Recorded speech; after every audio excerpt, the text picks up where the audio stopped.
That was a good idea to push back the spring training storylines. Yeah, I actually just kind of got mixed up. I thought that next week having our baseball card episode, I thought games started that next weekend. So like I thought games started on like Friday or Saturday, but I was a week off. So you think the roster is going to get pared down a lot before we get there? It won't a ton. Kurt and I went a little bit later, and it was then a little bit. But I honestly don't think they might have the first cut because, but that's not going to be that first cut shouldn't have. I mean, that's going to be Like uh the obvious like prospect. Vogelbach. Is he in there? No, See, he played spring training games last year, but he must not have been invited to the major league camp. no. But he did get into games, so I don't know. Almora, maybe. Yeah, I have last year's non-roster invitees list also, and he's not like yeah. Vogelbach isn't on that I either. do remember him playing in games though. So he must have just not gotten invited to the training, to spring training camp. But then when minor league camp was going on, they must have had him come up and play. Yeah, So I don't know, but we're there like what? It's like the second week, right?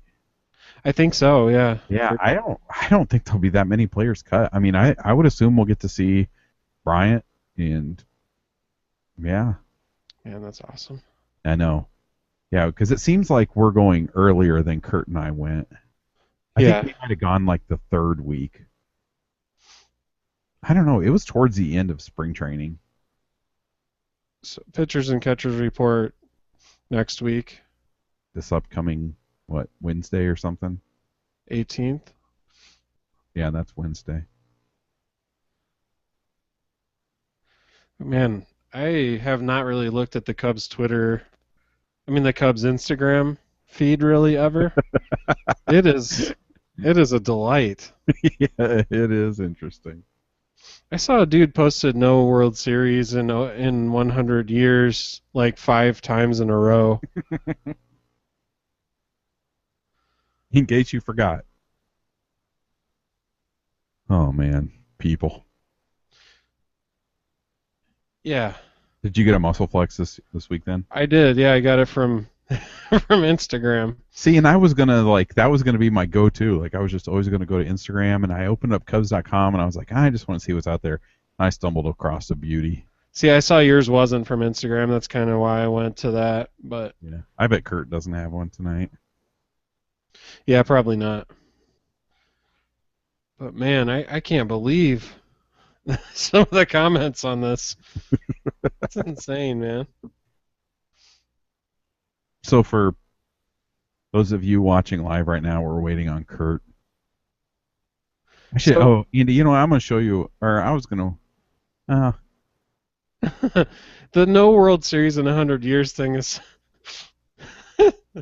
so incredible. I'm gonna show you a. I was gonna wait until you got here next weekend, but since we're not doing anything, I'm gonna show you a T-shirt my mom bought me. Okay.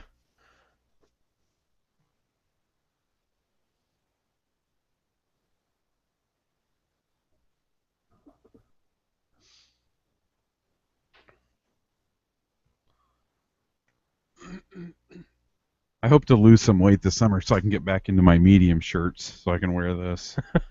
This is a Cubs. Get down Okay. to my medium shirt weight.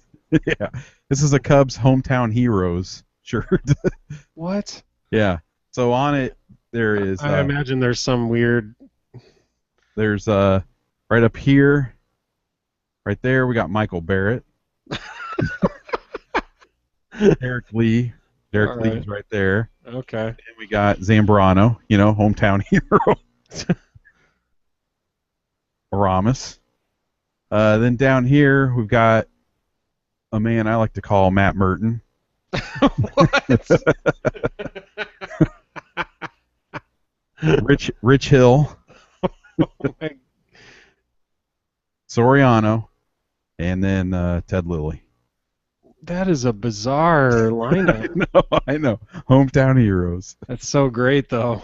Oh man, I can't wait for you to get to medium shortwave either. Kurt is wondering if you can send him the invite again. Oh, okay. By the way, did any of those baseball cards that you sent us in our group text? Do you have any of those? No. No. Because some of those were pretty amazing. I know. The Valentine one, I can't remember the guy's first name. Yeah, I saw that one on Twitter. Somebody tweeted that on Valentine's Day.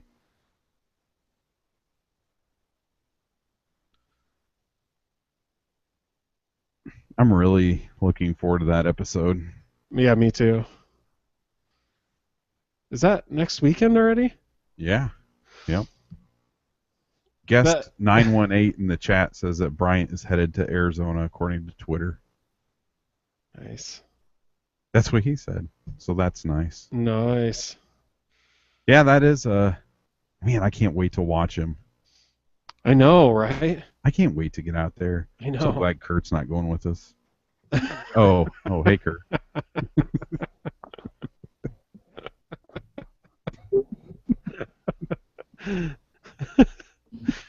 What are you What's up, laughing Kurt? at? Oh, you didn't hear that? I heard. Too bad it's Kurt's not going with us. I said I'm so glad Kurt's not going with us. Huh? What'd you say? I said I'm so glad Kurt's not going. Oh, with us. I thought you said too bad.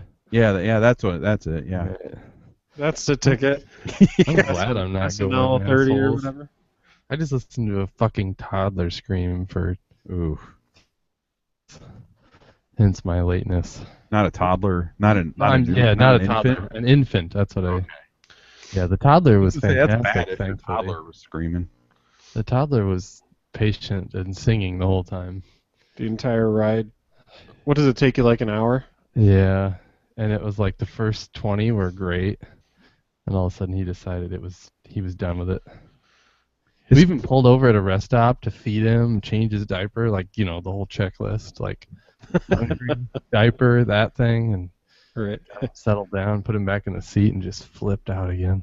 Making sure his iPod is charged. Yes, his Angry Birds was still working. So sorry, I'm like kind of fried. No, it's fine. You got baked? Oh, Jesus. I wish I was baked, honestly. That'd calm me down a little bit. Oh, fuck. But yeah. And then as soon as we get home, of course, he's like, oh, cool, we're home. Let's play. Yeah, I'm good. I'll stop crying now. But, all right. Let me review some notes here, and then I think I'll be ready to go. We could do the. Proceed to talk about me as if I'm not here. But we could also do the spring training invitees talk before your portion if you want. Yeah, I mean, That I would be looked helpful. into it. Like, I did research yesterday. I just have to kind of refresh my memory here.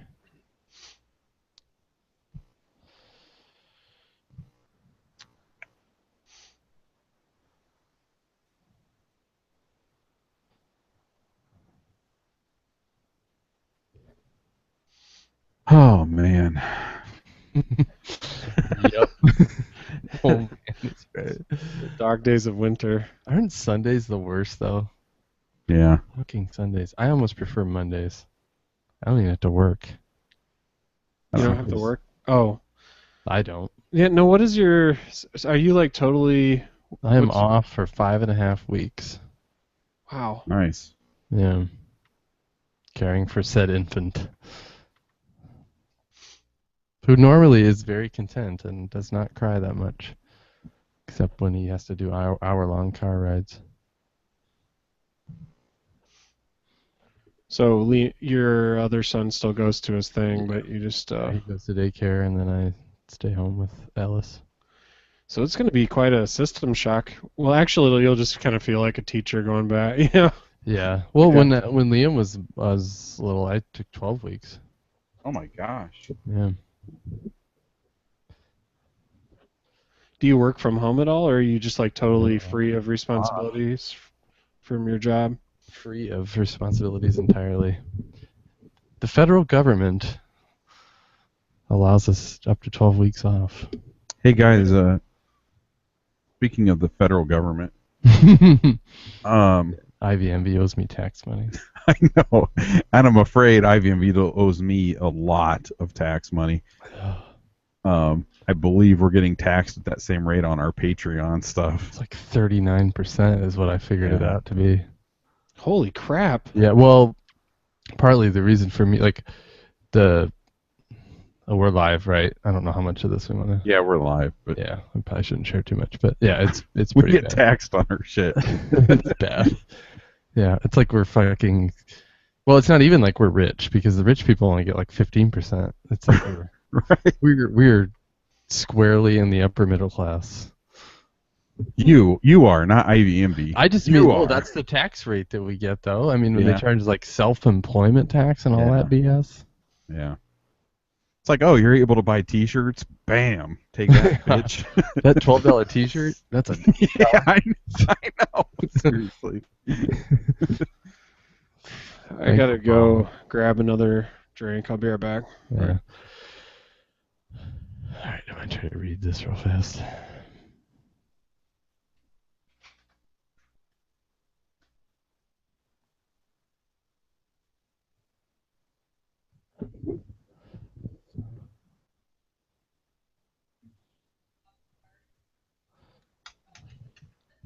Oh, man. The whole rooftop thing is so complex. It's hard to sort of boil it down into something Right. digestible that doesn't sound. I don't want to get too into the weeds.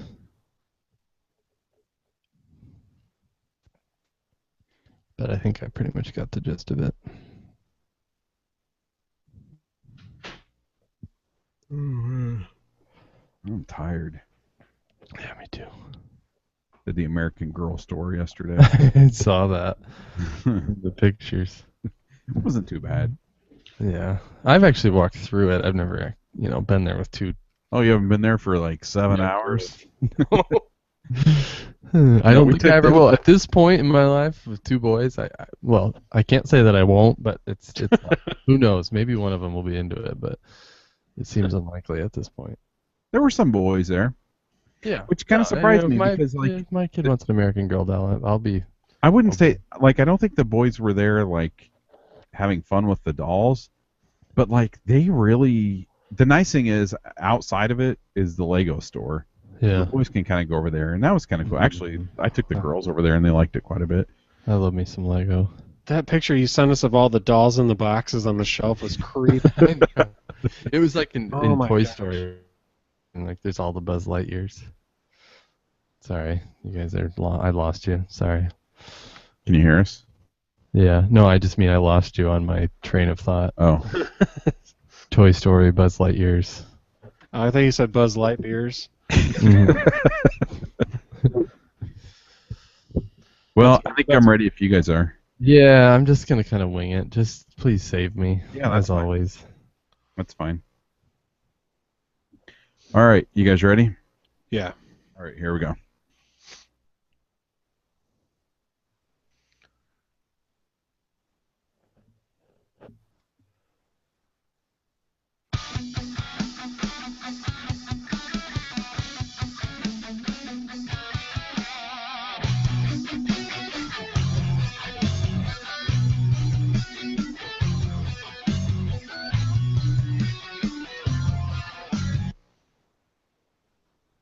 That song sound weird to you guys? No. Sounded like the usual. All right, let me try it again.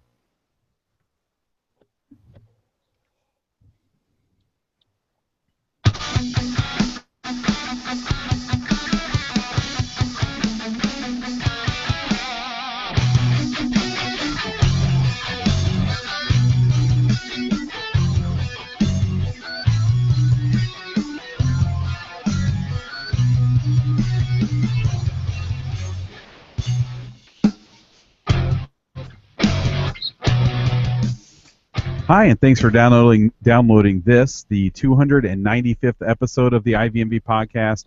I'm one of your co-hosts. My name is Corey, and I'm joined by the other two hosts of this fine podcast through a Google Plus Hangout. Hey, it's Andy. And Kurt. I mentioned that we use Google Plus. That allows us to live broadcast these recordings, and if you go to ivmv.com/live at 8:30 p.m. Central on Sunday evenings, then you can watch and listen to these recordings as we do them live, and there's also a chat to log into. Episode number 295, guys. We're marching to number 300. I know. I can't wait to hear number 300 since I won't participate. Well, no, you will. Yeah. Hopefully. Well, okay, so that episode will be recorded with Andy and I in Arizona for spring training. I'm hoping that the internet at the place we're staying will allow you to join us, Kurt. Oh man. It says they have internet. Betcha. So. Well, of course they have it. It's probably like 1 megabit. It's 50 hours for free AOL. It's dial in. Maybe I can just call in. Well, yeah, we'll figure it out. We'll get you on. I mean, yeah, definitely. We can't have that episode without you. Oh, We have to go sit at a Starbucks, use their Wi-Fi. that's sweet. Why aren't these guys talking about the Diamondbacks? Yeah, so Andy and I will be out there for a week, the 14th through the 20th. We'll be doing a meetup on March 19th at the Cubs Diamondbacks night game. If you're going to be at spring training and you want to hang out for that, just buy the general admission lawn seats. We also have our bus trip. It's not till August, but it's over halfway sold. And if you would like to join us on a charter bus leaving from the Quad Cities, Moline, Illinois specifically, and go up to a Cubs game on August 8th. You can get your tickets and more information at ivmv.com/bus. We have some people coming in from outside of the Midwest, and I'm helping them get stuff kind of figured out as far as travel details. So if you're outside of the area and you're thinking about doing the bus trip and you want to figure out how to make all of the travel details work, then shoot me an email, Corey@ivmv.com, and I can give you some tips and suggestions. One more thing here real quick. Our baseball card episode was postponed a few weeks ago because of a snowstorm. We moved it to this upcoming Saturday night. So this is kind of an off-topic episode, but we will talk about whatever Cubs news happens between now and then we're going to pull out our baseball cards from the 80s and some probably from the 70s and have some fun with that. So if you're not doing anything Saturday night, say around, what do you think, guys, 8 p.m.? I think 8 p.m. Central. Then we'll probably turn the cameras on and we'll broadcast it live. So pour a pint and hang out with us. American pint or British pint? I didn't even know those were two different measurements. There are, yeah. You guys are clearly the beer connoisseurs. I believe isn't it called the Nonic pint in the UK? That sounds pretty good to me, but yeah, pour the big one. You know, if you're gonna pick one. Right. If you haven't heard last week's episode yet, speaking of beer, I did ask Saad Sharma about his beers. But if you haven't listened to it yet, I would suggest going back and listening to it.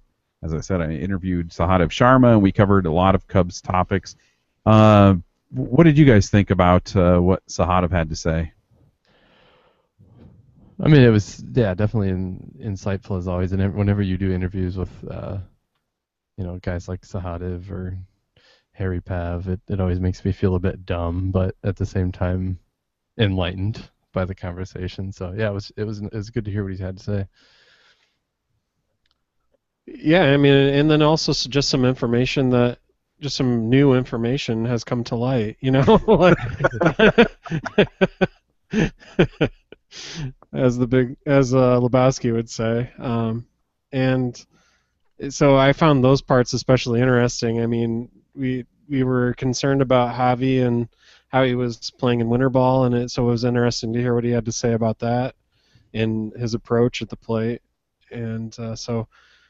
Yeah, kind of a nice explanation of what was leading to high strikeout, or what was perhaps part of the cause of high strikeout rates in the Winter League.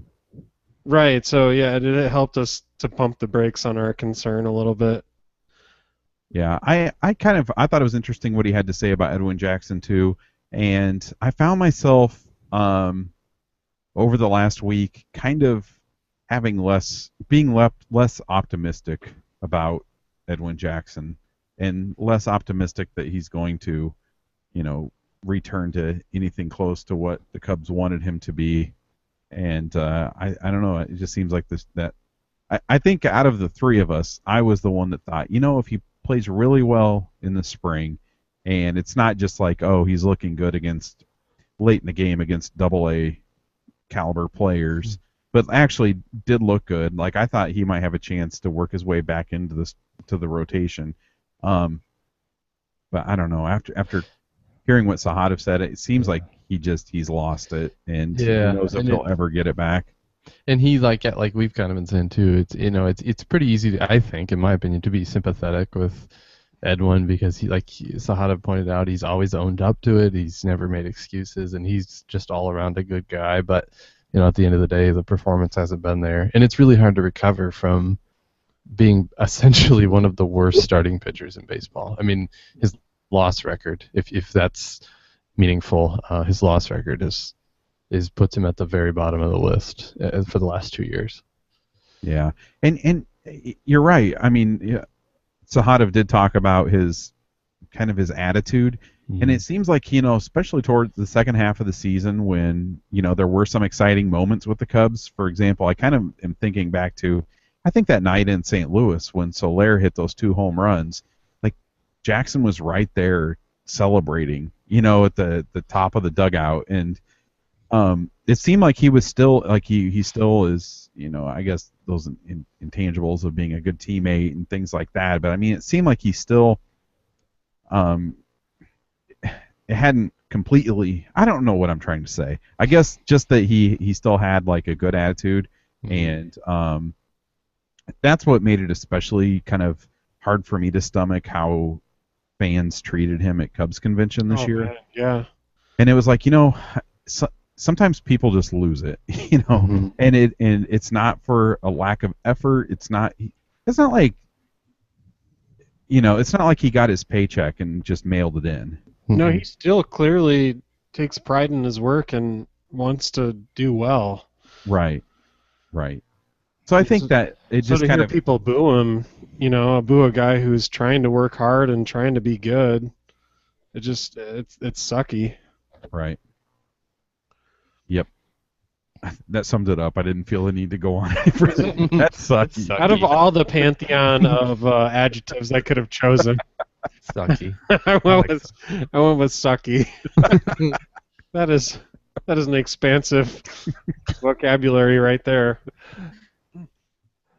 Oh man. All right. So before we get into spring training talk, we should probably touch on the renovation updates. Hey, guess what, guys? The Cubs are battling with the rooftops. Yeah, and it's gonna go to court now, or at least it seems to be that a couple of the rooftops have filed a temporary restraining order, which is interesting terminology because I think we all think restraining order, domestic violence, that kind of thing. So it's interesting that that's what it's called. But the order is to attempt to stop the construction of the outfield signs. The Ricketts are outside in the rain in a wife beater t-shirt. Yes. Let's work it out, Stella. But yeah, the rooftops are contending, that once those signs go up, that you basically can't go back to court then. So the restraining order is just put to pause that until this is worked out in the courts. We'll see what happens with that. But as we know, the Cubs have decided we're just going forward, regardless of what the outcome would be is in litigation. We texted back and forth early in the week about how the whole rooftop thing annoys the hell out of me, and I don't really sympathize with the rooftops until recently. From a baseball standpoint, I really don't care, but from a business standpoint, I can understand how if you own one of those businesses and you're invested in it, I mean, we're talking about millions of dollars you're losing here, and there's just a little bit of sympathy squeaking in there.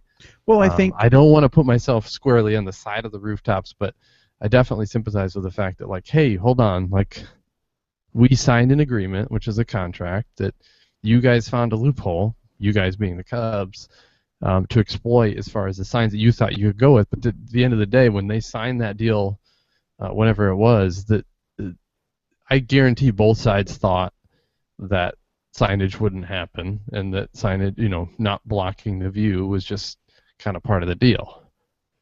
So I guess I kind of understand why they're a little bit pissed. I think what it comes down to is the only reason that you have any, I guess, the only way that you can somewhat see where the rooftops are coming from, in my opinion, and again, we say over and over, we don't live in Chicago. We aren't familiar with the politics of the city and everything like that. But that contract that they signed with the Cubs is, if it was not for that contract, I would say, who cares about those stupid rooftops? Right. I mean, I don't know. I mean, without that contract, yeah, they're moochers, like we've kind of discussed. But with the contract, they're legal moochers.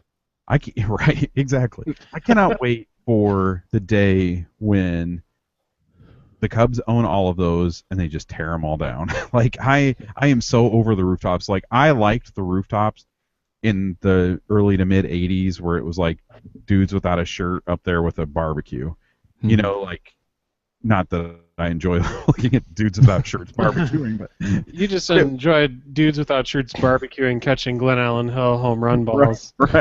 Right. But like in lawn chairs, like that's kind of what, and it seems like a lot of Cubs fans still like have that mental image of what the rooftops embody, and that is not what the rooftops embody. And it's hard for me. I mean, I've never been at a rooftop on one, but it's just not. I don't know. I don't see it as like this, like, oh, it's just this neighborhood feel that I don't know. I don't understand really I'm just ready for them to be gone, I guess. Yeah. I mean, I think everybody knows what the ultimate outcome will be.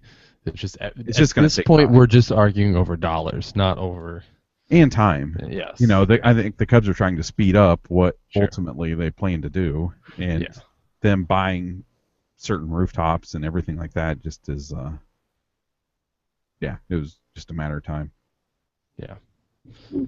But it seems like we will be talking about this forever. I don't want to talk about these. Well, I think at the very least, in 2023, it's over. We have that to look forward to. I think that's when the contract's over. Oh my gosh. Yeah. Do you remember in Back to the Future 2 when it showed them tearing down the rooftop buildings? I'm sorry. Oh God. Corey hates just for the listeners. Corey hates it when anybody brings up Back to the Future 2. See, now you said that, and so everybody's gonna like tomorrow. Our Twitter stream is gonna be full of freaking Back to the Future 2 stuff. That's why I said it. On the other hand, I love the movie. I think the movie's awesome. I'm just really tired of the. And no offense if you've sent us stuff about Back to the Future 2. It's just the amount of. In such a short period of time, I just can't handle it anymore. Love it. Was the genesis of it the guy that talked about it at the? You know, I think that is it. I think it was that dude at Cubs convention that just put me over the top. Because before that, you were just all right, yeah, that's cool, whatever. Yeah. But then there was a guy dressed up as Marty McFly at the Cubs convention, carrying around a hoverboard. Yeah, and that just ruined it. Well, and the fact he was like trying to sell something on mic. I don't even remember what the heck, a website or something. And his ideas. Right. Yeah. All right. Well, as everybody knows, I'm sure, pitchers and catchers report to spring training this week. The Cubs invited players last week, but we didn't go through the list because instead we had Sahadev Sharma on. I was kind of thinking about this. I wonder how these invites are delivered. Do you think there's like an official invitation? Like it's a formal mail? They get a Wonka bar and it has a golden ticket inside. They have to like RSVP.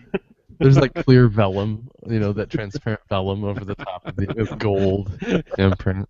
A guy runs by in like a sweatsuit and says you've been served, and like throws him The invitation says the year of our Lord. 2015. Do they get to save the date like a week before that? No, they don't. Oh man. Okay, so yeah, the the Cubs have invited 19 non-roster Shove it on invitees Etsy. to spring training, and the list is it's a fun list, but it's just a list of who are going to be the guys in case of injuries, basically to me, and then prospects also. But here's the list. I'll just go ahead and read through the names. We have in the outfield we have Albert Almora, Adrian Chambers, and Mike Baxter. Infielders include Chris Bryant, Addison Russell, Chris Valleca, Pierce Johnson, Jonathan Herrera, and Logan Watkins, who was recently injured, basically like right after he showed up to Arizona. He sustained I think it was an Achilles injury, and so he's done for the season, which is, that really is kind of heartbreaking when you start to dwell on it and think about it for a guy like him who is just starting to get sniff the big leagues basically. So all the feels for him. I hope he comes out of that okay. But as far as catchers, we have Kyle Schwarber and Taylor Teagarden. And then pitchers include Daniel Bard, Armando Rivero, Corey Black, Francisco Bueno, Anthony Carter, Hunter Cervenka, Jorge De Leon, and Don Roach. And so the number of invitees is actually smaller than last year. There were 25 invited last spring training. And I was thinking, well, yeah, we basically didn't see any of these guys. But then when I looked into it, we saw a ton of these guys last season. Of the 25 invited last spring training, 12 appeared in games for the Cubs. And many of those guys appeared fairly regularly. The list of guys last year, I mean, just check out this list of guys who were non-roster invitees last year. We had Kyle Hendricks, Brian Schlitter, Jokic, Wada, Coughlin, Kalish, Baker, Lopez, Whiteside, Baez, Valleca, and Bonifacio. And Bonifacio, what's that? That's surprising. I just was surprised by Bonifacio. Yeah. I didn't know he was. Yeah, he got a minor league deal, right? Right, and then he made the team as you know. But most of those other guys just came up as needed in the case of injury or just other when other needs needed to be filled. But so anyway, it's just going to be interesting to see, like as far as the pitchers go, for example, the just the 40 roster seems really crowded, and so it's hard to see really any of these guys making the big league club. But you know we're going to see some of these guys once some injuries start happening, or in other cases I suppose. But anyway, I think it's just really cool. I'm loving this list because not only because I will see some of them in person, but because it gives us a glimpse of several guys playing together who should be regulars, in 2016 and in the years to follow. And just the thought of watching games with Bryant, Schwarber, Russell, guys like that in the lineup is just gives me a case of the happy feels. Just think about this. We always talk about, what are the Cubs going to do when they have all these shortstops up? Well, they're going to have all these infielders in spring training. Yeah, there's a lot of guys to give a look to. I mean, so I'm really looking forward. I'm really looking forward to just watching and paying attention to following spring training and just seeing some of these guys get their chance. And so we're going to talk about some of the stories a little bit more on an upcoming episode. But yeah, we'll talk about the storylines that we're most interested in. And I don't want to, but I think the player on that list of non-roster invitees that I'm most interested in is Addison Russell. Just because I haven't had the chance to see him play in person yet. So. Yeah, I agree with you. Yeah, it'll be for me Addison Russell, Albert Almora, Chris Bryant, Kyle Schwarber. A lot of these guys I haven't really had much of a chance to actually lay eyes on in a game situation. So. Yeah, I would imagine we'll see some. Castro play the first inning or two, or a bat or two, and then Russell come in and play some short. Should be a lot of fun. Yeah, heck yeah.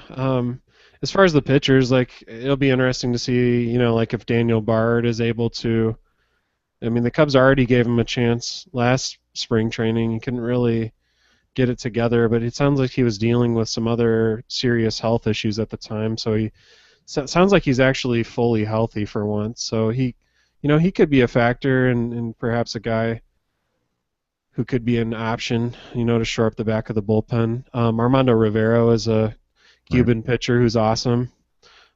So I would keep an eye on him. But other than that, I mean, the list is largely, the impact prospects that the Cubs have, and then guys who are going to fill in case of injury. Yeah. Well, and so kind of transitioning into the Kurt's of the world that aren't able to go to spring training. Thanks for that. But here's how you can watch them and listen to them. If you would like to listen to spring training games, you'll be able to hear pretty much every game on either WBBM or Cubs.com. If I remember correctly, spring training games aren't aired on the Cubs radio network. I don't think. Are they? Do you guys remember? I think you're right. When Len and Mick are working the game, I don't think that they're on. So, Len and Mick would be the Cubs.com games. Okay. And the WBBM broadcast will be Pat and Coomdog. But I don't think that the WBBM games, I don't think that spring training games are on the Cubs Radio Network, which are the affiliates around the Midwest that play Cubs games during the season. I don't believe that they're on there, but I could be wrong. And I guess if you would like to know, you can contact your local affiliate. So, if you live outside of, if that's the case, and you live outside of WBBM's reach, which is slightly smaller than WGN Radio's reach is, your best bet is to buy MLB at Bat, which includes the radio broadcast for every game, the WBBM games and the Cubs.com games, every Cubs game, pretty much, except for the split squads. Probably you won't get one of those. There are no blackouts on MLB at Bat, unlike MLB.TV. I've purchased this the last 4 or 5 seasons, and I'll say it is well worth the $20. Absolutely. Yeah, I agree. I like it a lot because, first off, you can get the spring training games, and you can then play it through your phone rather than a radio. So if even if you live like where I do, I could pick up a local affiliate playing Cubs games on the radio. But if I'm working in the yard or something like that, I can easily just pop in earbuds and listen from my phone. Now moving on to the TV broadcast schedule, it's a little more spotty, and I think this is when some Cubs fans will learn that there's a difference between WGN America and WGN 9. So spring training games, they start on March 5th, and the first televised game is on March 13th. And the good news for everyone is that's a night game, so that's pretty cool. It's on Comcast, CSN. The Cubs split squad will be playing the A's in Las Vegas. Unfortunately, Andy, you and I will miss that broadcast. We'll be on our way to Arizona, so that's kind of a bummer. Like our first opportunity to see a televised game, we won't be able to. The next TV broadcast outside of Chicago will be the next Thursday night game against the Diamondbacks, the night of our meetup. So obviously that's why they decided to televise that. They heard about our meetup, and then. Thanks, Andy. Thanks for saving me there. So in total, Comcast will air 7 games this spring. WGN 9 will air 3 games. Now, again, those will not be available outside Chicago or the WGN 9 local viewing area. ESPN will air a Thursday, March 26th game against the Angels. And then Friday, March 20th, that game is against the White Sox. That'll be on Comcast with the Sox broadcasters, so you can watch that at your own risk. So then if you have MLB.TV, you're going to have access to 4 more television broadcasts, but it will be the opponent's TV feed. And you can find all the details on the Cubs broadcast at Cubs.com. And then these other team broadcasts, it's March 10th against the Indians, March 14th against the Brewers, March 16th against the Padres and March 31st against the Rangers. So obviously I just threw a whole bunch of dates and gibberish at you. Yeah, go to Cubs.com. You can find it there. And it just, every year these games are becoming more and more available. This is the most televised Cubs spring training games that we've ever seen, and I'm just looking forward to it. I'm really looking for. I kind of like them playing out in Arizona, so the games start a little bit later, so I can get in my car after work and turn on a Cubs game and listen the whole way home. Where normally I have to, if the Cubs are playing at Wrigley in an afternoon game, I'm lucky to catch the last half inning or so. But I would suggest buying the MLB at Bat app. Yeah, I agree. All right, so let's move on to some listener questions. But before we do, if you enjoy our podcast and you shop on Amazon, if you go to our site, ivmv.com, and click on the Amazon link on the side of the page, it takes you to Amazon. Your shopping experience is the same as usual, and Amazon gives us a kickback for referring you. So we'll start off with a couple of emails that I've gotten in the last couple of weeks, and then we'll move on to Facebook and Twitter questions. And by the way, you can follow us there by going to ivmv.com/Facebook, and we are at ivmv on Twitter and also at ivmv podcast on Instagram. So this first one is from Joe. He says, so I heard you guys talking about MLB.TV a few times on the podcast. I'm debating if I should get MLB.TV or just stick with my DirecTV extra innings package. Any opinions? So, Kurt, this is your wheelhouse right here.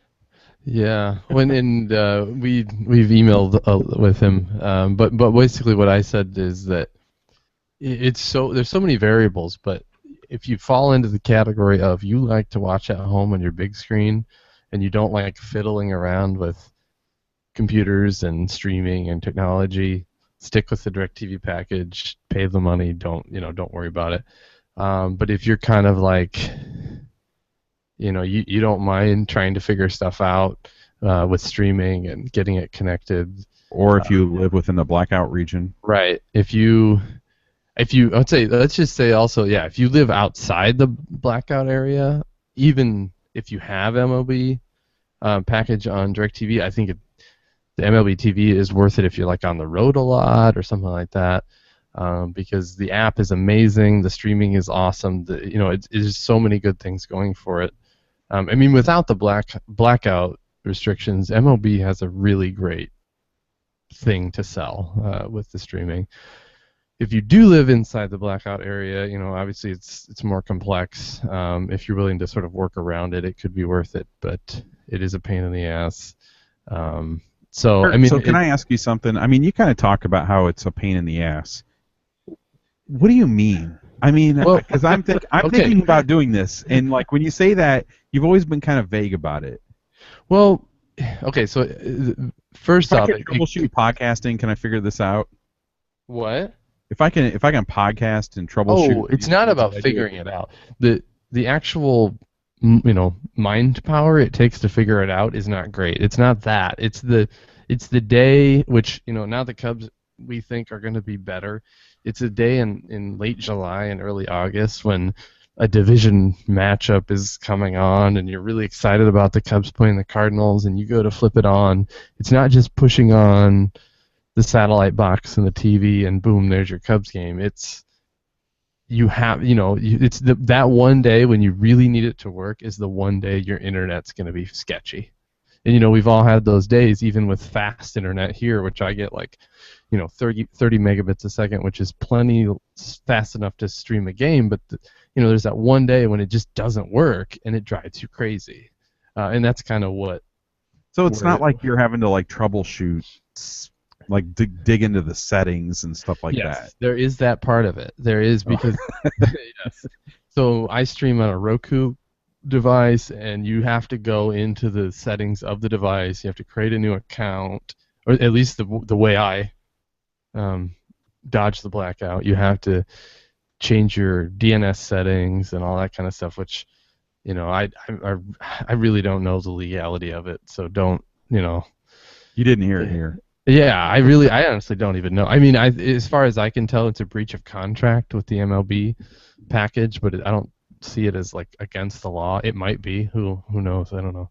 But yeah, there's quite a bit of workaround to getting it to work if you're inside the blackout area. That's if you're not used to that kind of stuff, don't even bother. If you can get it through a different means, then do it. But things are getting complex with the TV And if you side of things. do MLB.TV and you have issues, I am selling tech support with Kurt.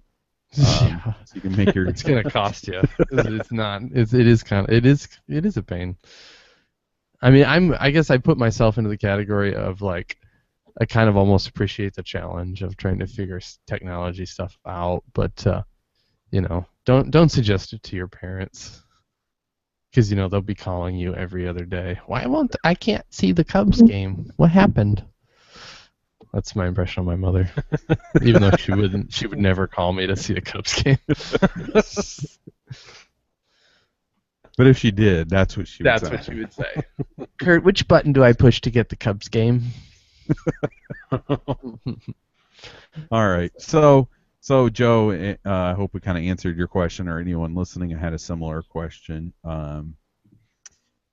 Let's see here. This next email is from Tyson, and he says, just started listening to the podcast and love it. I'm teaching English in Taiwan, and it helps me keep connected with the Cubs from afar. Anyway, I was wondering if you could do an interview with Tom Tango. I've read he's a consultant for the Cubs, and I know that sabermetricians love the guy but don't really understand why. If you can't secure an interview, maybe you could at least share what you and the guys know about Tom's role/impact with the Cubs. I wonder if player development processes or evaluation processes, etc., or even specific Cubs have benefited from his baseball intellect. Thanks for your work on the podcast, Tyson. Admittedly, I don't know a lot about Tom Tango. I know that he's kind of a mystery. Tom Tango is not his real name. I didn't mean to launch right into this. Did you guys want to say anything before? No, go ahead. No, go for it. Okay. Yeah, he's a sabermetrician. Probably one of the most influential. He developed the WOBA, weighted on base average, and FIP, and he's been employed with the Cubs, I think, since 2013. I think. So, kind of on top of him being a mysterious character, the Cubs kind of like their guys to stay off the grid and out of the public eye. You'll probably remember Jason Parks disappearing once he was hired by the Cubs.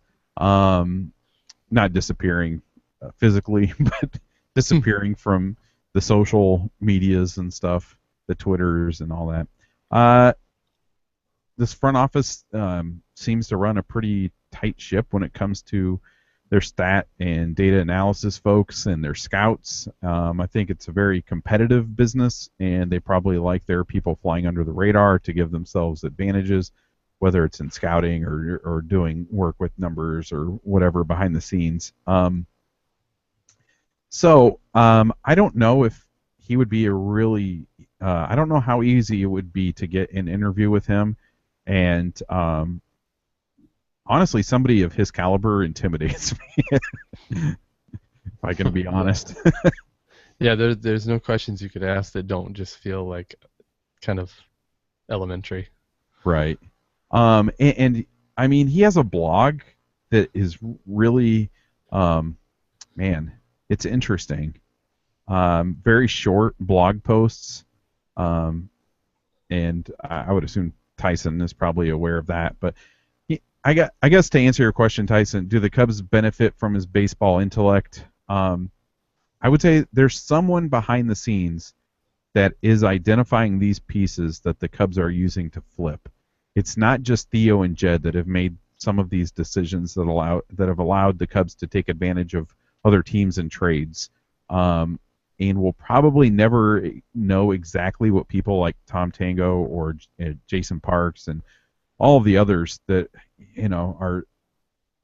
We won't know specifically what they're doing for the Cubs, but we're seeing a team that previous to this had a small old school front office, and now they are a very forward thinking front office that is significantly larger in size in regards to staff. Yeah. So Well, I think and it's hard they've- to and they've identify taken- exactly what Tom Tango has done, but And even if he doesn't contribute directly to the Cubs on the field, they at least have taken him off the market to contribute to other teams. You know, Right, 'cause- he's no longer a free agent. He works just for the Cubs. So right. And I think I may be wrong. I know he has worked for teams in the past, but I think at different points he has, and I would assume a lot of these guys kind of are not contract, but will kind of work for multiple teams, and he is working exclusively for the Cubs. right. So I don't know. Anything else you guys wanted to add to that? Not really. It is hard to sort of go into too much detail because, like you said, he's a bit of a mystery. Nobody knows who he really is, and apparently that's the way he wants it. So it would be probably really difficult to get a hold of him and get any comment from him. And I would have no idea where to go with that interview. I mean, Andy, Kurt, if you guys want to do this interview, you're more than welcome to. So, yeah, ERA. Let's talk about that. Yeah. How many RBIs do you think? All right. So moving on to Facebook, we have a question here from Jamie. What are your thoughts on the pedestrianization of Norwich City Center? Yeah, well, apparently there's a show called I'm Alan Partridge, and it's in the show Steve Coogan plays a local radio DJ, and so there's a part in the show where he's having sex and he's asking his partner like what she thinks about the pedestrianization of Norwich City Center, stuff like that. So I think that's what he's referring to. Well, I was Did curious. you just know that, or did you Google it? Yeah, no, I've watched the show. I'm a big fan. No, yeah, I did. I actually Googled it. Well, I Googled it too because I was trying to figure out what he was talking about. I mean, obviously I knew that he was being funny, but I was a little bit curious. And so I did watch a news report on the pedestrianization of Norwich City Center. And I'll just say, as someone who works with people with disabilities, I think that there's something that could be done with those advertisement A boards that are all over the place, because that's just a straight up hazard for, folks that are blind. That's my take on it. So it's either a reference to a show or it's legitimate. In which case, we're covered on both Yep, accounts. we got both. But I did like Steve Coogan in Hamlet too. Hamlet 2? Yeah, there was a movie that came out called Hamlet 2. All right, moving on. Both Jason from Facebook and Justin from Twitter would like to know what we're drinking.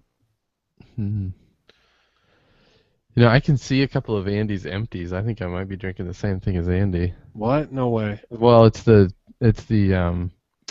Sierra Nevada Beer Camp Hoppy Lager. Oh man, yes, that is what I'm drinking. It's widely available now, and it's a good one. So Yeah, it's I pretty picked good. up a few of those. It has some sweetness to your typical hoppy pale ale. Yeah, I like hoppy, and I also I love lagers, and I think lagers are getting lost in the scene of big ales and IPAs, and Which is why you drink so much Miller Lite. That's exactly right. A good old refreshing Pilsner. But see, I'm mixing it up. I have a Dale's Pale Ale on deck also, which is surprisingly good for the can. I mean, look at that train wreck right there. Horrible can. That's a big D and a I thought big you were S. making an Adele joke. In a day. Well, yeah. I mean, that's embedded. That can definitely is singing. That's a deep cut there. It is. About 1% of our listeners will remember that. Hit up the back catalog. I'm drinking a Deschutes Jubilale. Still in the Christmas beers, huh? You know what? I have not been drinking I probably haven't drank on one of our episodes in like a month and a half, maybe even longer. That's the problem. Yeah, and so I just was like, yeah, I think I'm gonna. People asked, I better have something to drink tonight, and so I dug into the refrigerator. I just really haven't been drinking beer lately. I've been drinking ginger ale and whiskey. I thought it was like a health thing or like I've been drinking, water and ginger ale. I only drink beer, so I don't have that problem. Man, same. when you guys come out, we gotta drink some ginger ale and whiskey. Oh man, that is so good. I'm not a whiskey fan myself. But... You're gonna love it. I'm telling you. Oh, ginger whiskey, no. Ginger ale, I'm not a huge fan of either. Yeah, but I don't like ginger ale or whiskey, but put them together, I'm sure I'll love it. Put them together, it's a dynamite combination. Ginger ale and whiskey, you are old. It just sounds like heartburn waiting to happen. That's something an old person would say, isn't it? It's something your grandchildren look at and think, "What the hell?" Like my grandpa used to drink ginger ale and whiskey. It's so good. It's really good. Okay. For 7 and 7, oh man. Oh Jesus. So good. All right.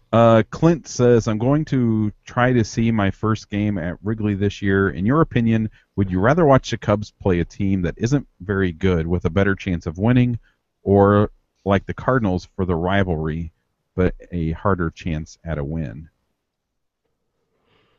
Man, I'd go. Oh, sorry. Go ahead. My take is either one, honestly. Like I just relish the opportunity to get out to a game and hopefully there's a win. But I do enjoy the atmosphere of a rivalry game quite a bit. I just remember that time Corey and I saw the Cubs cards from the bleachers, and that was a pretty cool atmosphere, I thought. Yeah, I was gonna say if you have the choice, I would choose rivalry game, regardless of challenge of winning or not, because the atmosphere I think is a little more it's a little more fun versus like That's what playing the Astros. Well, I guess maybe not the Astros anymore, but a bad team. Well, yeah, I mean I would agree with you, Kurt. I would go for a rivalry game. I think you want to go to a game with some excitement, and even if it's not a rival, like a in-division rival, then pick a game that will at least have some buzz. I've been to some interleague games that just don't have the same feeling. I don't know. I went to I took my daughter to her first game, and it was Cubs Tigers, and Verlander was pitching, so that was cool when he was in his prime. But I don't know. It just felt weird. It felt weird. Well, another thing too about those like interleague games is I think that more if it's a team that does not play the Cubs at Wrigley very often, I think you'll have more opponent fans there. When we went to that game, I would say it was close to a 50-50 split between Cubs fans and Tigers fans, at least in our area. And I don't think that's really necessarily what you want to experience when you go to a Cubs game. So I would suggest going to Cubs Cardinals or Cubs Brewers, Cubs Reds, something like that. Justin says, thoughts on the possibility of shrinking the strike zone. Personally, I'm all for it, considering pitch effects grew the strike zone per that article I posted a while back. Y'all read that, right? Right? And to be honest, I could not find that article.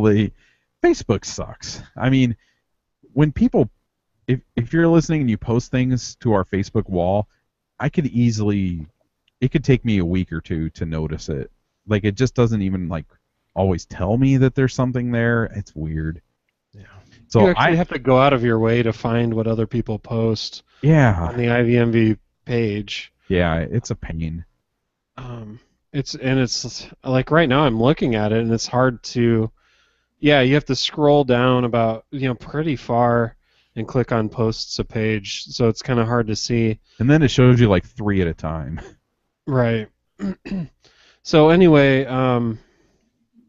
repost that if you would, because I would love to read it. But my take on that is I don't really like the idea of shrinking it that much. I, li- I like the pitchers to.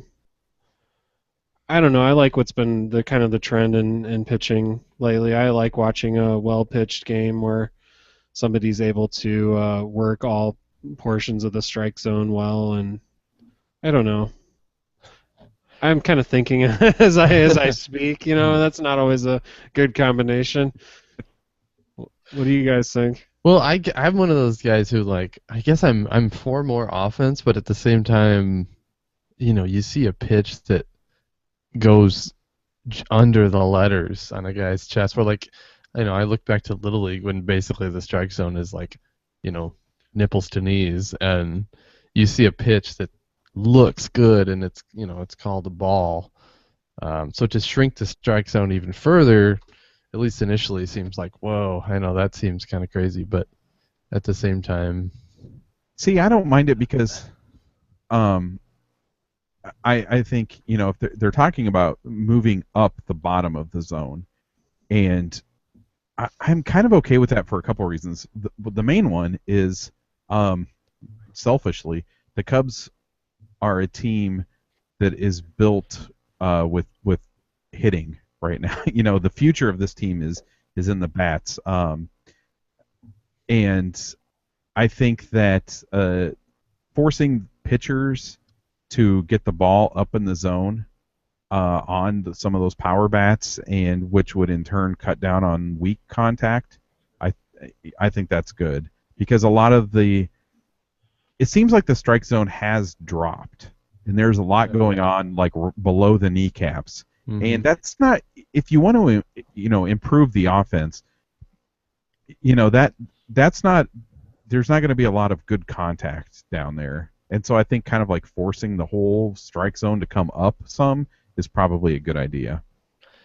yeah, I guess I would agree with that, and I'm kind of right in the middle where I'd love to. I don't think pitchers need any more advantage than they already have. Yeah, I'm kind of with you though, Andy, and I think if the Cubs were a team that was built for the future with pitching, then I would be really opposed to this. But I think I don't see the need to necessarily shrink the strike zone, but almost just kind of like move it up some. Yeah. And leave that kind of across the letters, leave that. I mean, you don't want it to get too terribly high, but it almost seems like the strike zone has become the waist to below the kneecap. Yep. Yeah, a belly button pitch could be called a ball, which is crazy to me. Right. Josh says, at this stage of the process is in quotes, do you feel it'd be more beneficial for the Cubs to trade 3 top-tier prospects, excluding Bryant, Russell, and Soler, for Hamels, in addition to absorbing his contract, or should the Cubs wait until next offseason and spend over $100 million for a pending free agent starting pitcher such as Price or Zimmerman? Although the Cubs would have to move prospects for Hamel, his contract is a bargain in today's market. Thoughts? Question mark. Well, I mean, what are they going to do with all these shortstops? Might as well send some of them over. I guess that's the next question. My vote is wait till next off season, and go after a free agent. Yeah. Yeah, I guess I'd tend to agree with that, but I think he's under contract through 2018. I think with a team option in 2019. So that you still got a few years left. So it's not like you're trading for a rental. And I think he's right at what does he make? I think his contract's for like $23 million. That's a pretty good deal for a guy like Hamels. So I don't know. I think given where they sit right now with starting pitching, they don't need him. They don't need that bargain right now. So I would agree with Andy to just wait till next offseason, see how this year plays out, and then spend the money, because I don't think the money is a handcuff. By next year, I think the Cubs are going to have plenty of money to spend. Yeah, I kind of disagree with you guys. It's not that I'm ready to see the Cubs trade off prospects. I think if they do it, I would trust in them who they trade. However, I know that Hamels is the one valuable piece that the Phillies hold, and they're not going to allow themselves to get taken advantage of. I guess what it boils down to is I think that the Cubs are in a great position because with some financial flexibility and numerous prospects, at this point they can identify the player that they want and then do what they need to get that player. They're not stuck only looking at free agents because they don't have anything to trade, or it's not like they can only look at trades because they don't have the money to sign free agents. So that really kind of allows them to target the pitchers and the players that they want, not that they're kind of like forced to get. Price and Zimmerman are younger than Hamels. I prefer Price, but ignoring the contracts because Price is going to get paid. Hamels' contract, like you said, Kurt, I think it's 23 or 25 million a year. Which is it's close to Lester money. It's 23 and a half. I just looked. Yeah, but David Price is going to get almost 20 million just in arbitration this year. That's a record. Holy crap! So, and now he's got Boris for an agent, and they're looking for 200 million plus. So I think Hamels might be a better option. Okay, but I'm sorry. I'll let you finish. Well, I'm just saying, like, I think if you look at that, like, if you're looking at Price or Zimmerman, I would take Price. That's who I would prefer. But if I'm looking at the contract that Price is going to get versus what would have to be paid to Hamels, then I think that Hamels might be a better option. Plus, I think it would be amazing to have a starting rotation with Hamel and Hamels.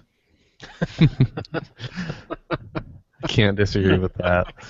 That's hard to disagree with. But what I would say is that so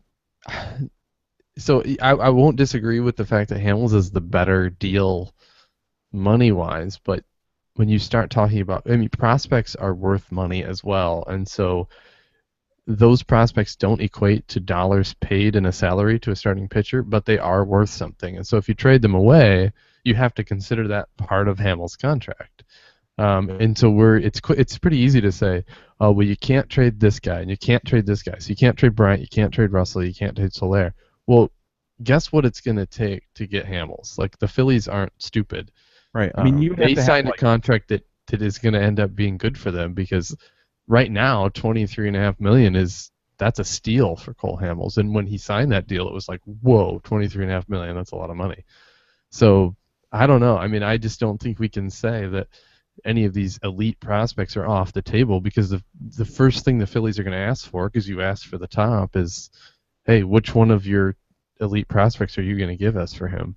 And you can't come out of this deal unscathed, Right. So for me, I'd rather give up cash than potential. Yeah. That's why we don't have to make these decisions. Yeah. But I do agree with the Tango, point. what do you think? But when you look at the deal, though, Hamels at $23.5 million, that is a steal. Like, you can't argue with that. Right. But what's it going to take to get that? Yeah. And I just don't feel comfortable with the Cubs giving Price 200 plus. No, it's just, yeah. I don't know. Well, and I think that, the way this front office has worked, I think they'd probably jump to the number 2 guys in next year's class because it's a pretty deep free agent class. Then right. Go for the most expensive one. Yep. Hogan says, what are we going to do with all these shortstops, brother? I don't know if you guys saw it on our Facebook page, but Jason from New Mexico, he took a picture at Hulk Hogan's beach shop, and he was wearing his IVMB shirt. Jason was wearing his IBM shirt, not Hulk. Yeah. To clarify. Ed says, are there any additional Cubs podcasts besides this one in Wrigleyville Nation I should check out? Looking for additional podcasts to listen to on my commute to and from work. No, there are no others. Next question. Well, to be honest, I don't know of any others. But how's this for a teaser? If you want more Cubs content, you may not need to add another podcast to your rotation. Little teaser. You might have to trade prospects. I'm teased. Sean says, what percentage do you place on a Cubs rookie winning the NL Rookie of the Year award in 2015? So it'd be Bryant and Soler would be the main two that will be eligible. And those guys could get it done, you know. Right. I would say pretty likely. I guess there's Noah Syndergaard with the Mets might be in there too, but I don't know. I would say that chances are pretty good. I think Bryant has to be Yeah, he's got to be the the favorite. favorite. I would So agree. if I had to put a percentage on it, I'm going to say 65% chance. That's pretty Wow. high. Yeah. I would put him. I was gonna say like 30, maybe 30, 40 if I had to put a number on it, which I think is still pretty high. Yeah, I'd go a little bit lower than Corey, but still, I mean, the guy is a pretty safe bet. Tom says, do you guys do fantasy baseball? Is that Tom Tango? No. Could be. He might have another alias. He's like, he just wants us to join his league so he can destroy us. Come join my league. I know these guys will suck. No, I don't. I No. used It's to. overwhelming to me. Yeah. Fantasy. I do fantasy football, but which seems easy to me. But fantasy baseball is just it overwhelms. Too much to keep up with. Yeah. I do fantasy hockey, and that's a little bit too much, and they don't play every day. So, yeah, I'm kind of no thank you on that at this point. Yeah, it's too much for me.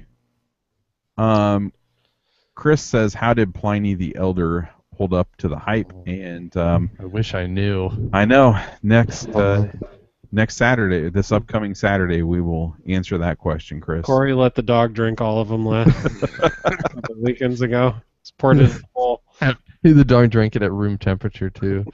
They're still in the blue Cubs convention bag. They were delivered to me by Rory. I can't wait. We can't wait. It's gonna be. I mean, I can tell you right now, Chris, that it's gonna be amazing. I don't even have to drink it. I can already taste it. It's going to be right up there with my Heady Topper experience a few weeks ago. Heady Topper. It's just another highly celebrated beer, Yeah. basically. Yeah, Heady Topper. Oh, excuse me. Whiskey and ginger ale is all I know.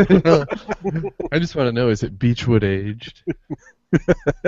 Oh, yeah. Have you guys seen that Budweiser commercial? Effing commercial drives me crazy. I know, right? Bastards. Yeah. All right, Tom has another question here. Do you guys hate any specific Cub? Don't hold back. Oh boy, it's like a totally new roster. I don't even know. I know. Like, I could answer this better, 7 years ago. Yeah, 2008, I'm all Ramos over this. Ramirez. Corey's former hatred, would it be Aramis? I did not like Aramis Ramirez. I mean, I don't. Looking back on it, there's no reason I shouldn't have liked him. I just didn't like him. I say this is hard. I can't think of anything. I'm stuck. I've always kind of I've always kind of hated most of the left-handed specialists that the Cubs have had. Like, are we supposed to say current? I mean, is this just a current Let's only? do current. Oh, Let's do come current on. and include prospects. Hard to hate a prospect. See, now Oh. I just feel bad that I didn't like Aramis Ramirez very much. That's okay. I can You know what, though? I understand. still Because at the don't. time I didn't love him either. I just Such a didn't hate him. penis. Hmm. Yeah, well, what about Aramis Ramirez? How do you feel about him? I also didn't, I would say, like a lot of Cubs fans, we didn't really care for Soriano for good stretches. I Yeah. used to really hate. And then I softened on him, too. I didn't like Valbuena. 2 years ago, Valbuena. I Right. did not like Valbuena till last year. Oh man, but if we want to get into like ultimate hatred of like older Cubs, man, freaking like Paul Bacco and And almost every backup catcher. right. I'm trying to think. Although Andy, yeah, you like the backup catcher sometimes. Sometimes. I was gonna say like Coy Hill has got to be. Oh yes. Quee. I was gonna say like I'm not a huge fudge. I can't think of the dude's name now. You can't even say. The his guy, name. okay, well like Neil Kotz and Scott Air and I like Scott Air. well because you have an affinity for guys that drive RVs. You know that's why you're a big Madden fan. But who is the guy that was always tucking the chain back in? Oh. Well, Farnsworth did that, right? Yeah, But you're thinking of Bobby oh, man. Howery. Bob Yeah, Howery. Howery. Yes, Howery's it would be I'd include him. His work rate just drove me nuts because he's super slow. He would be in trouble in the era of the pitch clock. The pitch clock. What if the pitchers had to like punch like a chess clock like every time? Chess clock. Like a chess clock. It's just like on the back of the mound. They go over and they tap it, and then that starts their time. I'm trying to think of like current Cubs I dislike greatly. I'm scrolling through the 40-man roster, and like I can't really say any guys on this list that I could say I hate. Right? Yeah. There's one prospect I don't care for, but I'm not going to mention him. Anthony Rizzo is kind of a turd. Seems like a dick. He's so lazy. No. Jason Mott. I mean, I can't like any former Cardinal. Kristen Orphea. Jeez. Yeah, well, that's cool. I mean, it's kind of nice that there aren't really any hate-worthy players that Yet. I mean, Yeah. maybe later we'll hate them. Yeah, I'm sure there'll be players we don't like. But you know what? I mean, it's really been a while since. I mean, the Cubs have just had so many players that are just like, I don't really care one way or the other. Some people would say Edwin. I was just gonna say one guy we talked about earlier. Like if Edwin were more of a jerk, I could hate him. But like he's just not a jerk, and so it's hard to hate him. Yeah. Yeah. I don't know. Maybe that's a sign of like getting older too. Is that you don't like hate baseball players? No. I don't know. Remember the halcyon days of hating baseball players? Now I'm just worried about getting enough fiber. I think that although I think we might have done this last year on a scary stat, but like we all as a group have approached the point where there are maybe not yet. No, I'm sorry. Never mind. We still have the streak going. David Ross is still older than me, so I can. There's nobody older than me, I'm sure. 77, March 1977. Oh man, David Ross is 77. Yeah, so we're in the final stretch of years where the Cubs players are all. David Ross is just a few months older than me. So this is your final season, Corey. I guarantee it, of a player being older than you. Well, you know what? Back to the Future Part 2 told me that the last season somebody my age was on the team, we were going to win it all. Go have yourself on. a whiskey and ginger ale to celebrate all year. Mike, who is at Trekkie Bogle, I think is how you say it, on Twitter says, last time you had this much hope going into spring training. Never. I would answer that by saying, like, I don't necessarily have a lot of hope going into this spring training. I have more interest. I'm not hopeful about the Cubs this year. Well, I guess I'm not hopeful about this season particularly, but I'm certainly hopeful about the next few. I mean, the organization. My hope for 2016 it's kind of already here. So Right. yeah. Andy, do you have an answer I to guess that? I'm still. I'm excited to see some better baseball. Yeah, I'm hopeful for a little bit better baseball. Really setting the bar high. I'd like a little better baseball, please. This is why we don't work on Wall Street. And the last one here is from at Mr. Postman 24501, and Mr. Postman says, more likely Lester to get a hit or Baez to walk 50 times. I think Baez walked 50 times. Well, Steamer projects Baez to walk 33 times. That's a 6% walk rate. I think it'll be a little bit. But higher Lester's than gonna that. get at least a Yeah, hit. Lester's Like gonna we're get talking a about hit. one hit, right? Yeah. No I way. mean, Lester will get one. I mean, Okay, you ready? Lester gets a hit in his first at bat. no, Yep. he doesn't even like address the. He just stands there. Versus that. Yeah, get out of town with your prediction. Go steam All right. yourself. Yeah. No, I mean I would take Lester getting a hit. That's gonna happen. No. Baez 50 walks. All right. So thanks to everybody that sent in questions and everything.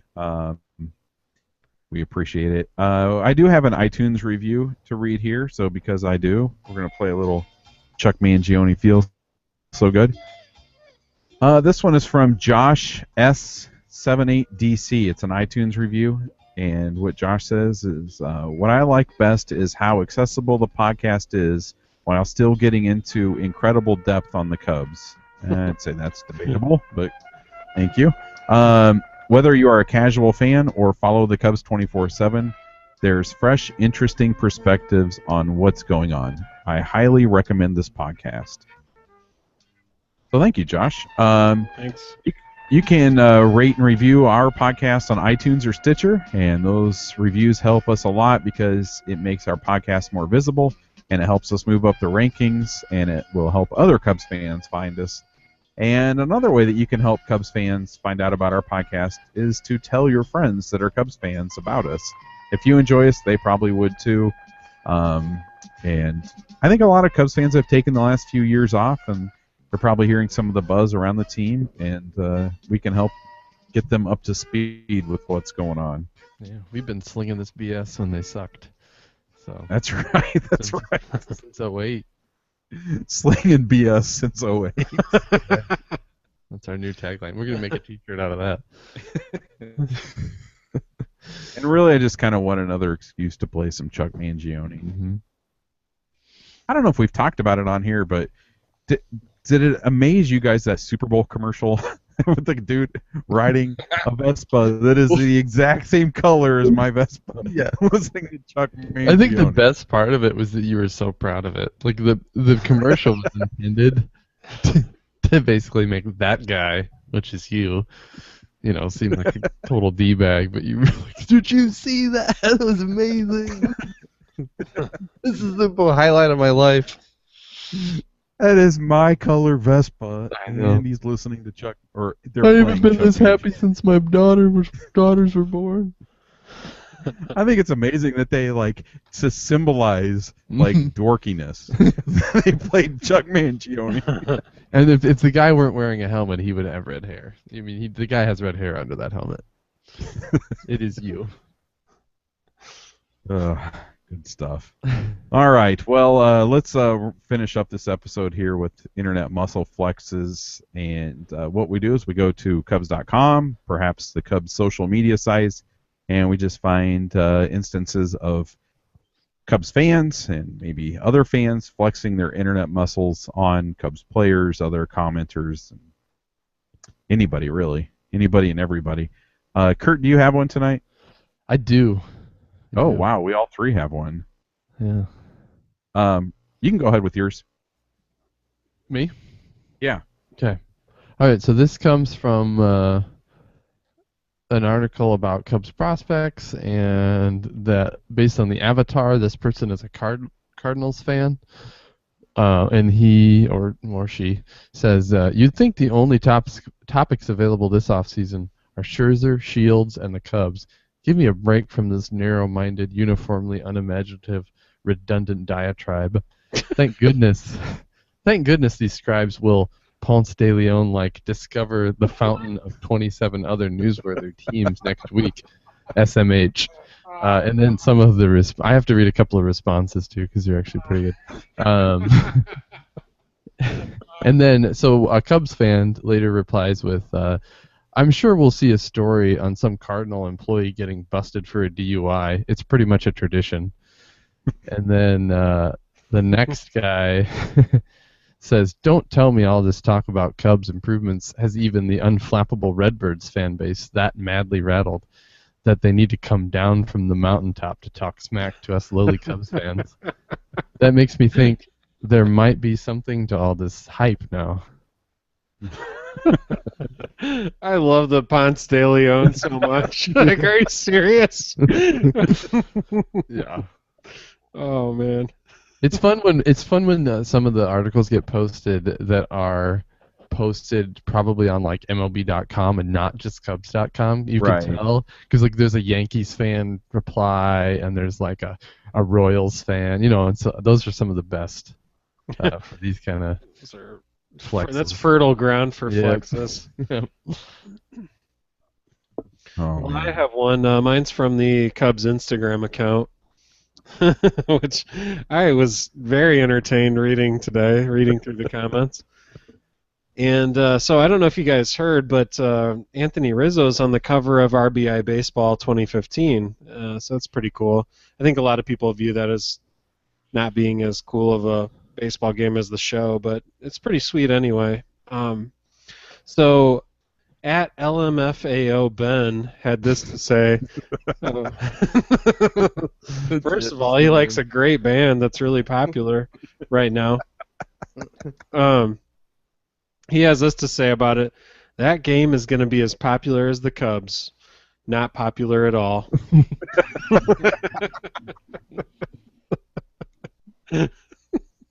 What?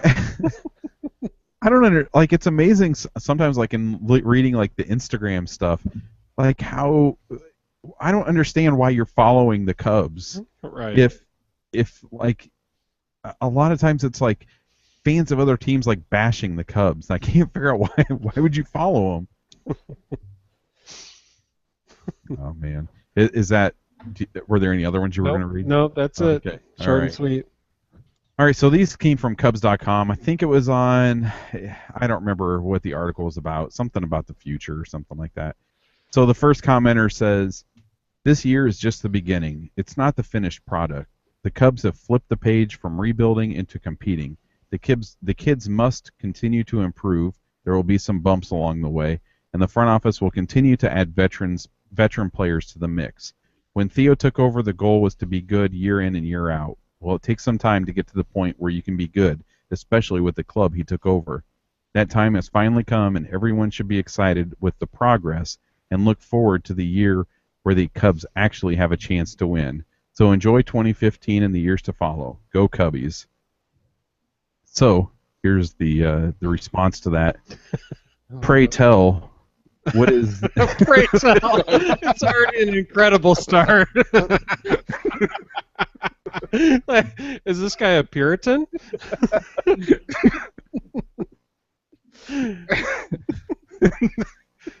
I knew I wasn't going to be able to get past that.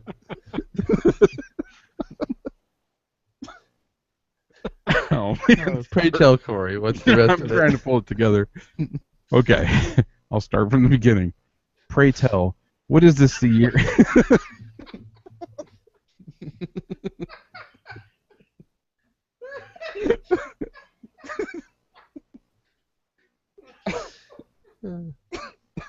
Oh God!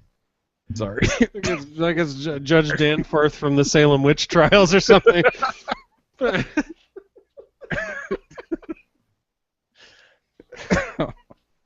Whew, okay, let me try this again. Oh, man, I can't get through this. Sorry. I'm gonna have to edit this out. There's a point of like people laughing on podcasts. It's I know. I'm sorry. Pulling it together. Okay.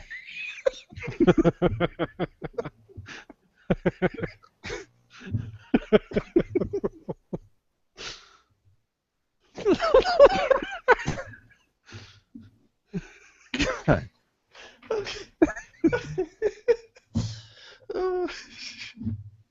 All right. You still have to read it from the beginning. Okay. I know I do. Oh, okay. Pray tell, what is this the year the beginning of for you? A new mattress? Underwear walks on the beach? You will no longer take out the garbage? Those flies around your head are there for a reason.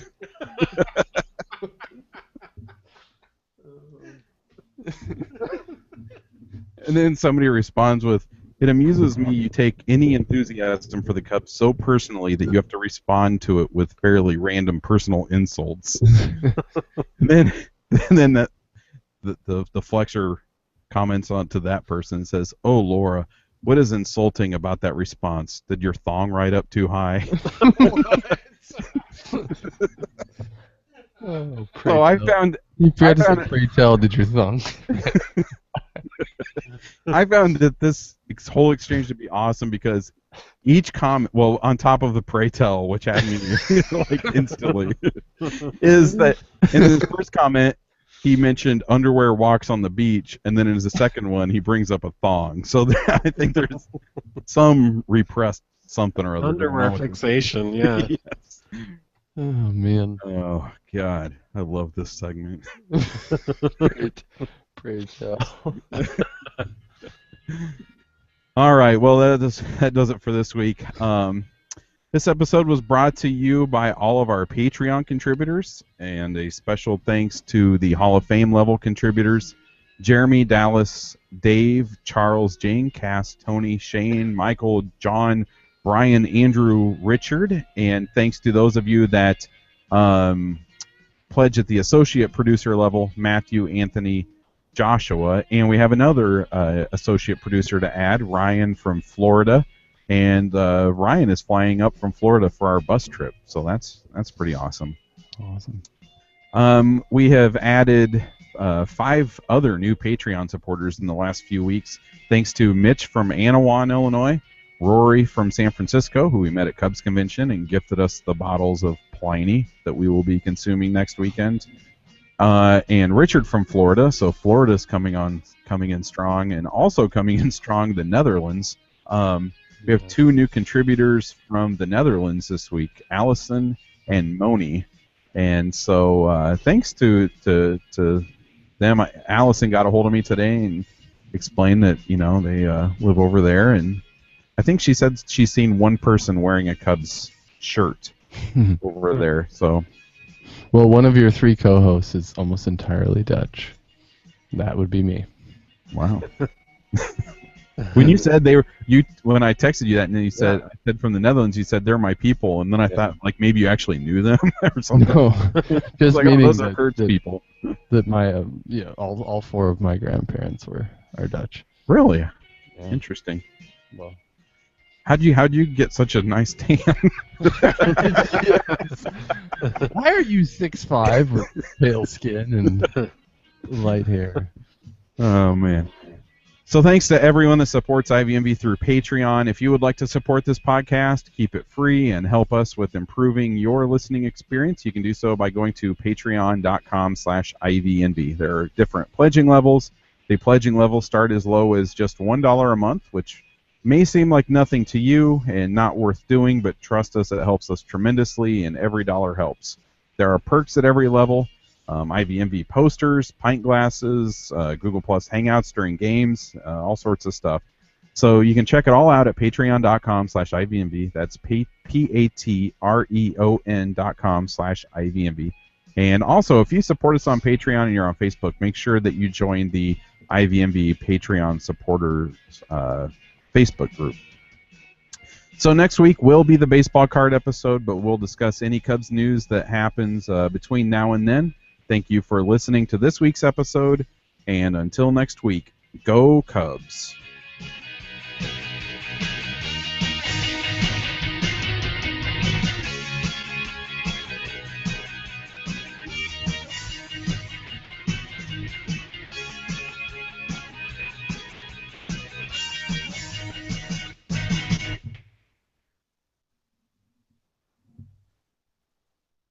All right.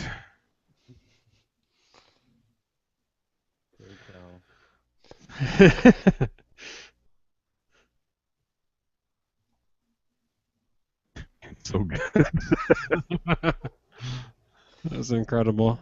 I'm glad we waited and ended on that one. Oh, pray tell. I was gonna say that my episode title, the episode title should either include whiskey and ginger ale and or pray tell. I also wrote down. Let me see. I wrote down. The Ricketts are outside in the rain in a wife beater. If you could like sneak in restraining order into that, it would be like I don't know. I think we should name it Pray Tell. Yeah, pray tell is pretty good. leaving some of the insane laughter, but not all of it. You know what? I think I might just leave it. It is the end of the episode after all. I mean, I could see if it were That's earlier. coming from the two guys who talk about how annoying it is when people laugh on podcasts. Yeah, well, Corey especially. Well, only when it's Chris Hardwick. I don't know who that is. Oh my god.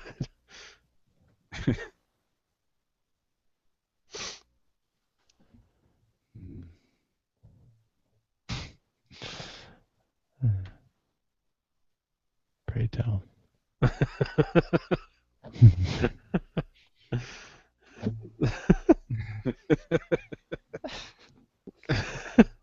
Oh, Kurt, are you going to see Pokey in the Quad Cities? Probably not. Yeah, it's Friday. Yeah, because I'm gonna go to Bela Fleck and Abigail Washburn that following Wednesday, so Oh. I don't think I can leave the family for two shows in a matter of a week. And come out here. Yeah, I might be pushing it. I'd like to see him in that like little venue, but I know. Yeah, it should be cool. again, like I know that show we saw wasn't like, it was a little bit weird as far as like one band, but I don't know, I wasn't super impressed with Pokey's performance. I actually enjoyed the other people Yeah. more. I was fairly disappointed with his set. It's going to be pretty crowded too, I think. Yeah. But for, like a fairly inexpensive show at the Redstone Room, I think it would be cool, but I'd rather see Banjo for 3 hours straight on Wednesday. Yeah. But yeah, Abigail Washburn is his wife. I don't know, you guys have probably heard of Bela Fleck. Like he's like the virtuoso banjo player. But his wife is Abigail Washburn, and she's amazing too. But she plays clawhammer, old style. That's cool. Yeah. Oh man, well it looks like the weather's going to cooperate this Saturday. Yeah, I hope so. Oh, and you guys, I mean, go look at the Mission Creek site and see if there's any shows you guys want to see here. The festival that's here in Iowa City in April, I think. Yeah, I'll check that out. I think April's like freaking crazy for me though. It's called Mission Creek Festival. Mission Creek, yeah. Father John Misty is the headline, Oh, kind wow. of like the bigger one. Yeah, he'll be here. Cool. I'm going to that one for sure. But I did listen to his new album, and it's not, I don't know, it's not quite as good as his last one, but it's still good. Real Estate is playing. That's awesome. Yeah, there's a few. The Sea and Cake, man. Yep. So, I'm just saying, if you guys are interested in any of those shows, let me know. We could maybe go. Oh, the Multiple check it Cats out. playing. Oh really? I don't know who that is.